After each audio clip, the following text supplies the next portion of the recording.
okay, is it just me, or does it seem like the Avatar franchise, you know, like the Last Airbender franchise, not like the blue people, that this franchise is cursed to be hated by whoever owns it? Ciao all, Thomas here, Unicorn of War, y'all know the drill.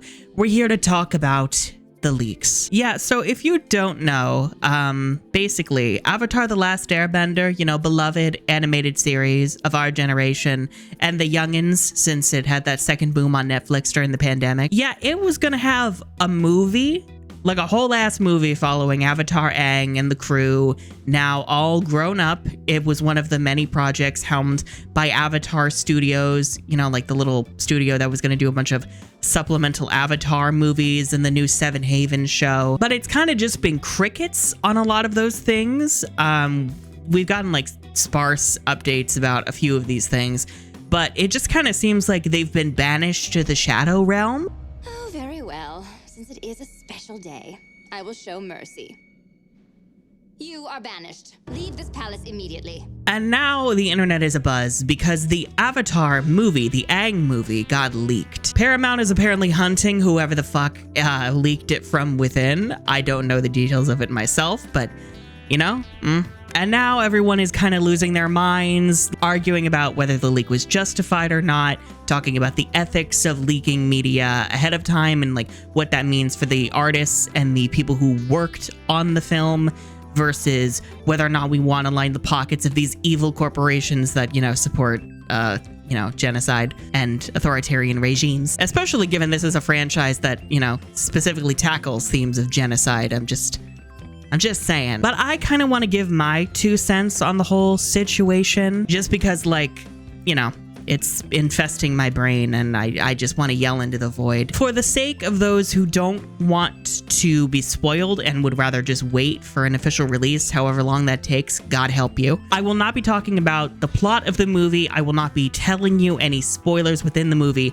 I will just be giving vague ideas and themes that are in the movie just to discuss my overall feelings with it in the vaguest way I possibly can. And from that, talking about how I am infuriated that beautiful pieces of art are gatekept by rich assholes who have not given a fuck about art a day in their lives and would rather just lock these things in vaults gathering dust for years, or shoving them onto streaming services no one wants or no one uses, instead of letting us behold their glory in a theater. You bitches. So the movie itself, I would say, is a solid 9 out of 10. I went in with like low expectations just because for me personally, while I did enjoy Legend of Korra, I also will admit it is a deeply flawed series and I understand why a lot of people don't fuck with it. There are a lot of stupid reasons to hate Korra. A lot, but you know, but the Avatar franchise to me has kind of felt like lightning in a bottle, where that original show is just fucking perfect. It was just a miracle. It came out as amazing as it was, and everything that has come after that has kind of paled in comparison. Like, no matter what its quality, it's still not that. So I just kind of had no interest, really. I was like, okay, I guess when it comes out, I'll give it a chance just because I love these characters.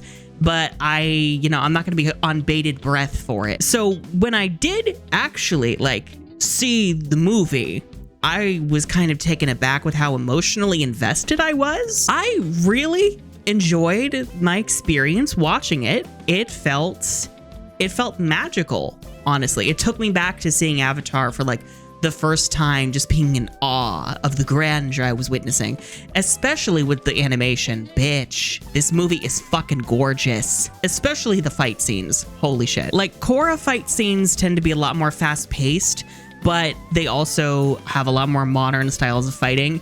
The fights in this Aang movie felt like the old style of martial arts inspired bending meets the fast pace of the Korra fights, and it was beautiful to behold, bitch. Theatrical budgets, they do wonders. It was a little bit odd getting into it because the voice cast has changed. I'm not familiar with the full details as to why. The gist that I've gotten is that they wanted to have actors who were more culturally aligned with the coding of the characters, because, you know, a lot of them are like Asian coded or indigenous coded. Casting to that wasn't really a standard practice back when Avatar was coming out versus now. I do respect that. I can understand why that throws a lot of people off because they're so used to the old voices. I will say we don't need to be racist about it. I'm just gonna throw that out there. For what it's worth, I think a lot of these actors do a really good job. I really like them for the most part. I feel like specifically Sokka, Zuko, and Toph got the best new voices. I always forget his name. Steve Yuan, I believe. He voiced Wan in Legend of Korra, the first Avatar, and he's back to voice Zuko. Beautiful. Especially because, like, okay, I will give you this. Zuko has long hair. Actually, you would have seen that from promotional art. He is beautiful. Oh my god. Oh my god. I look at him and I'm like stunned. Beautiful specimen. The weak spots in the cast are really Aang and Katara, specifically Katara. They're not bad, but like, it feels like they're kind of reading from a teleprompter, if you know what I mean. Like their hearts aren't fully in the voice. It's sort of like Winx fans, it's giving Cinelume dub, where it's like we kind of just found whoever was in the studio to just do the voice, It's not enough to tank the movie, but it's enough where it's like, this is going to be an acquired taste. Really, the story of the movie is about dealing with Aang's grief over losing his nation, because that still hasn't quite left him yet. So the characters have been trying to rebuild the world in the wake of the 100-Year War and bringing all the nations together to live in harmony. And the movie deals with Aang being like, okay, yes, I see that, and that's great, and I feel wonderful and proud about all that, but my people aren't here to be a part of that. And in that, I feel like this movie does a very beautiful job in addressing Aang's grief, in unpacking a lot of those like very hard, complex feelings,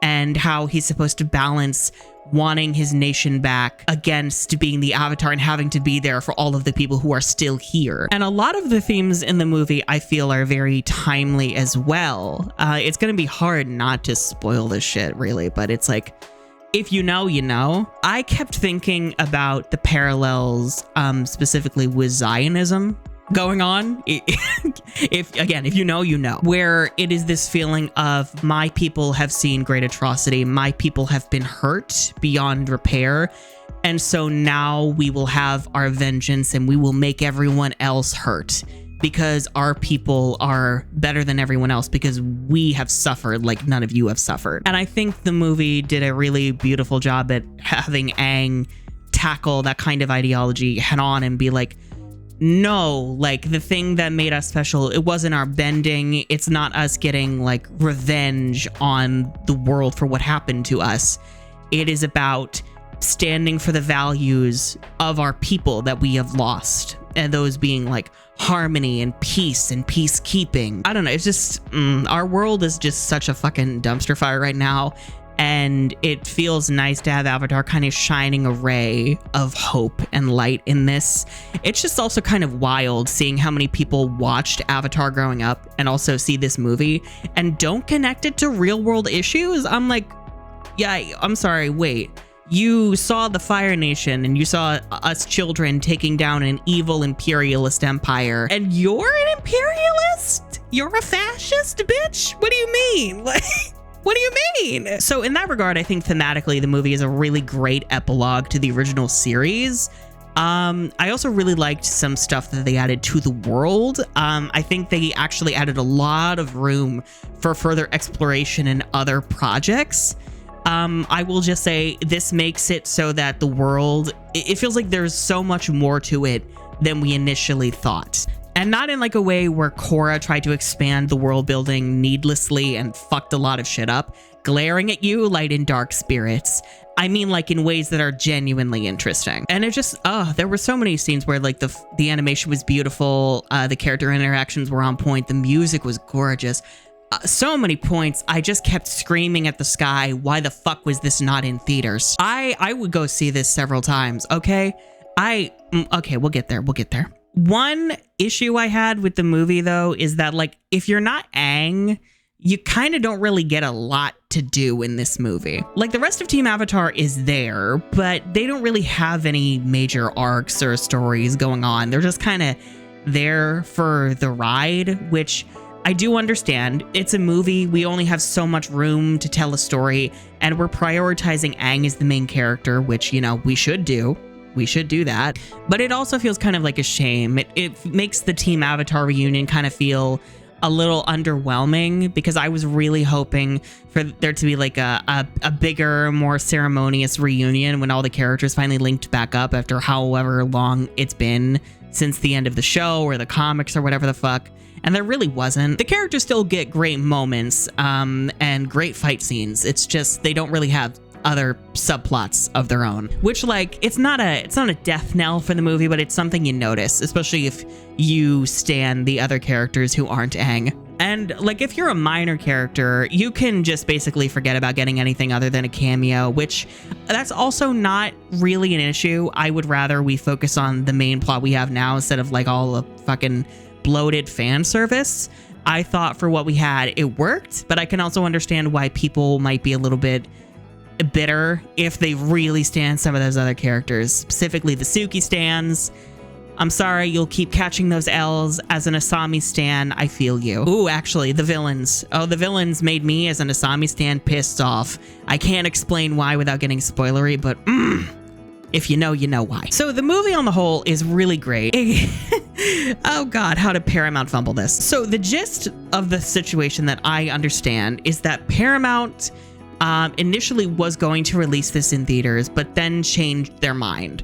I'm not exactly sure as to why. Maybe they thought it would underperform. Maybe they just didn't have that much hope in the Avatar franchise, to which I say, y'all are on crack. This movie would print money. Like, all of the people who grew up with this show, like, there are a lot of us, and we have bank accounts now. There's not a lot in there, but we would go see this movie several times. We would. I am certain that this movie, with all of its fans, along with all the new fans from recent years, because the show is timeless and amazing, it would single-handedly revitalize the US economy, which we could really use about now, I'm just saying. But Paramount was just like, nah, we'll just toss it on streaming later this year. There's barely like been any promotion and no trailers. It really feels like this movie just... like, Paramount had no faith in it. Like, they just didn't care about it. Like, they were... And rumor is this movie's been finished for a while. Like, we're talking years. And that just makes me angrier. I'm like, you had this beautiful piece of art sitting in a vault, gathering dust unseen? Because let me tell you, when I saw it, it didn't look unfinished. It looked and sounded finished. Like, the animation was animationing, the sound design was sound designing. It was peak. And it just makes me so upset, because it's the theory is that they were gonna just toss it on to Paramount Plus, because, you know, like, who the fuck uses Paramount Plus? Who wants that? No thank you. But they were gonna like toss it on there because they knew like Avatar fans would be rabid and desperate and like bolster their streaming service numbers. It's so cynical and stupid, but I believe it. I believe it. I do. And this movie deserves so much better than that. It reminds me of K-pop Demon Hunters getting stuck on a Netflix. At least Netflix has the wider reach, but theaters are where these things belong. At least for like the first few months. Like, this would be so glorious to behold in a theater, especially with Avatar fans going in cosplay, like screaming at the movie, laughing at all the jokes, crying and sobbing like bitches. I want that communal spiritual experience, okay? It's the closest we as Americans ever get to feeling like a community. That came out a lot sadder than it was in my head. It just really depresses me that because this is how capitalism works, it just means art just gets locked away like this.